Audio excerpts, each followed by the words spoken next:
Pak Nasir, kalau kita lihat kan netizen ini kemudian memang memviralkan kasus ini dan juga akhirnya mengulik lebih jauh bagaimana profil dari Ivan Sugianto. Kalau kita lihat di sosial medianya memang seringkali berfoto dengan pejabat dari TNI maupun Polri.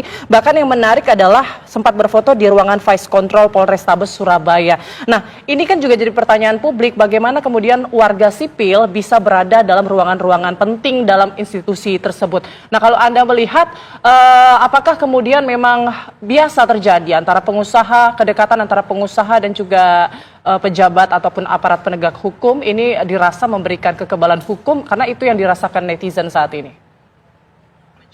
Ya, pertama kita ucapkan terima kasih nih kepada netizen yang memviralkan peristiwa itu sehingga menimbulkan keterkejutan dan antisipasi langsung dari penegak hukum. Yang kedua, memang pengusaha dan institusi penegak hukum memang ada hubungan timbal balik yang positif selama ini.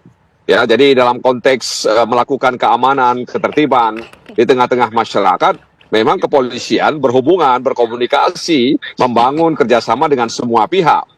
Kalau kemudian pihak yang selama ini terjalin komunikasinya memanfaatkan hubungan itu untuk menampakkan sikap arogansi, bahkan kemudian diendus oleh PPATK, ya, ada kecenderungan bahwa terkait dengan tindak pidana pencucian uang, ya, karena memang PPATK itu kan dia berusaha untuk melihat transaksi keuangan yang mencurigakan, ya kan, sehingga kemudian diblokir oleh PPATK.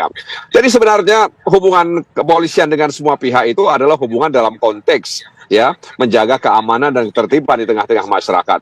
Jadi kalau kemudian ada orang yang memanfaatkan hubungan itu untuk kepentingan-kepentingan di luar keamanan dan ketertiban di tengah-tengah masyarakat, ya itu berarti pengecualian. Oleh karena itu kita di satu sisi ya berterima kasih kepada kepolisian bahwa hubungan mereka itu tidak mengganggu kepolisian untuk menindak lebih lanjut terkait dengan saudari IS tersebut. Baik, Prof. Nur, kami juga ingin menanyakan. Tadi juga sempat disinggung mengenai pembekuan rekening dari Ivan yang merupakan tersangka dalam kasus ini. Prof. Nur, kami ingin mengetahui apabila PPATK sudah mengambil tindakan membekukan sebuah rekening, ini artinya semakin kuatkah ataukah memang atas dasar yang kuat bahwa PPATK telah mencium adanya aliran uang ilegal atau serta-merta bisa saja ini hanya dugaan semata? Prof, bagaimana menurut Anda? Baik. Jadi sebelum menjawab itu saya menambahin terkait dengan Polrestabes Surabaya menahan. Kalau kita lihat tadi ada pasal 335 dan pasal 80 dari Undang-Undang Perlindungan Anak. Memang Undang-Undang Perlindungan Anak pasal 80 itu ancaman pidananya 3 tahun sehingga tidak memenuhi alasan objektif.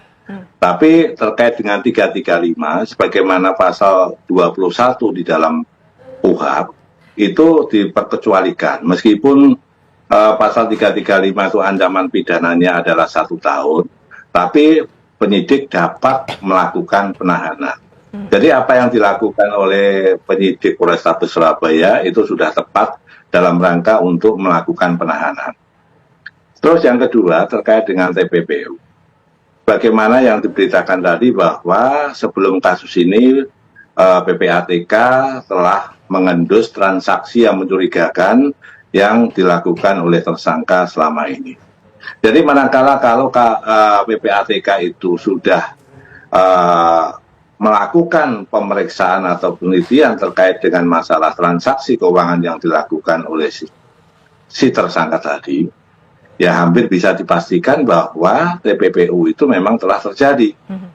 Nah, yang kita lihat sekarang nanti, apakah tersangka di sini itu hanya terbatas pada tersangka yang melakukan 335 dan 80 dari Undang-Undang Perlindungan Anak, atau termasuk nanti TPPU yang belum kita dapat informasinya. Jadi itu sangat tepat kalau memang nanti dilakukan penyidikan TPPU dan itu sudah mendapatkan istilahnya supporting ya dari PPATK, itu mudah untuk membuktikannya karena sudah kelihatan aliran dananya itu kemana semua. Baik, Prof. Nur, jadi pertanyaan publik juga dan sekaligus sindiran ya mungkin ya untuk PPATK, kenapa kemudian baru viral, kemudian baru diusut begitu, diselidiki ada aliran mencurigakan ataupun dugaan pencucian uang. Nah, apakah memang ini kebetulan atau memang PPATK menunggu tersangka dulu baru kemudian diusut? Menurut Anda? Seingat saya itu harus ada permintaan dari penyidik untuk melakukan tracing terkait dengan transaksi yang dilakukan oleh terlapor atau tersangka. Jadi atas permintaan dari penyidik. Baik, berarti tidak bisa ya kemudian tidak ada hubungannya sebetulnya, karena kan memang kasus ini kan awalnya adalah kasus intimidasi, kemudian tiba-tiba kita di luar ekspektasi kita yang tadinya hanya untuk melaporkan kasus kriminal begitu atau pidana, terus tiba-tiba kemudian malah tersangkut dalam PPATK begitu, kasus dugaan pencucian uang. Berarti sebetulnya tidak ada hubungannya ya, Prof?